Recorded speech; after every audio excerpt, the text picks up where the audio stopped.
ഒരു അടിപൊളി non veg നൂഡിൽസിന്റെ simple റെസിപ്പിയുമായിട്ടാണ് ഞാൻ എത്തിയിരിക്കുന്നത്. നൂഡിൽസിൽ ചേർക്കാനായി ഞാൻ എടുത്തിരിക്കുന്നത് എന്തൊക്കെയാണെന്നറിയോ? Capsicum, spring onion, carrot, cabbage, beans, വെളുത്തുള്ളി, സ്പ്രിംഗ് ഓണിയൻ എൻ പോർഷൻ, പിന്നെ സ്ക്രാമ്പിൾഡ് എഗ്. ഫസ്റ്റ് നമുക്ക് നൂഡിൽസ് ഒന്ന് വേവിച്ചെടുക്കാമേ. 1.5 ലിറ്റർ വെള്ളത്തിൽ ആവശ്യത്തിന് ഉപ്പും 1 ടേബിൾ സ്പൂൺ ഫ്ലേവർലെസ് ആയിട്ടുള്ള എണ്ണയും കൂടെ ചേർത്തുകൊണ്ട് വെള്ളം നല്ലോണം തിളപ്പിച്ചെടുക്കാം. വെള്ളം തിളച്ചതിന് ശേഷം നമ്മൾ എടുത്തു വെച്ചേക്കുന്ന നമ്മുടെ നൂഡിൽസ് ഇതിലേക്ക് ഇട്ട് കൊടുക്കാവുന്നതാണ്. 5 മുതൽ 6 മിനിറ്റിനുള്ളിൽ നമ്മുടെ നൂഡിൽസ് റെഡിയാകും കേട്ടോ.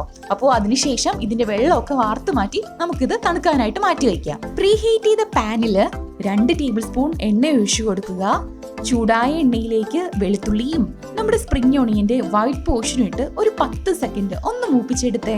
വെളുത്തുള്ളി ഒന്ന് മൂത്ത് വരുമ്പോഴത്തേക്കും നമ്മൾ എടുത്തു വെച്ചേക്കുന്ന പച്ചക്കറികൾ, അതായത് സ്പ്രിംഗ് ഓണിയന്റെ ഈ ഒരു ഗ്രീൻ ഭാഗം ഒഴികെ ബാക്കി എല്ലാ പച്ചക്കറികളും നമുക്ക് പാനിലേക്ക് ആഡ് ചെയ്ത് കൊടുക്കാം.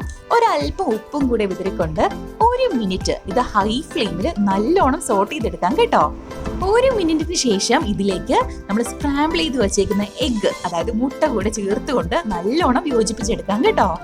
വേവിച്ച് വെച്ചേക്കുന്ന നൂഡിൽസും കൂടി ഇതിലേക്ക് ആഡ് ചെയ്ത് കൊടുത്ത് നല്ലോണം യോജിപ്പിച്ചെടുക്കുക.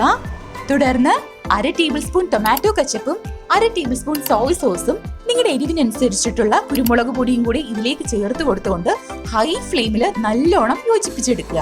നമ്മൾ മാറ്റി വെച്ചേക്കുന്ന നമ്മുടെ സ്പ്രിംഗ് ഓണിയനും കൂടെ ഇതിലേക്ക് ചേർത്ത് കൊടുത്തുകൊണ്ട് ഒന്ന് യോജിപ്പിച്ചെടുക്കുക. ഫ്ലെയിം ഓഫ് ചെയ്തതിനു ശേഷം ചെറു ചൂടോട് കൂടി തന്നെ സെർവ് ചെയ്യാവുന്നതാണേ.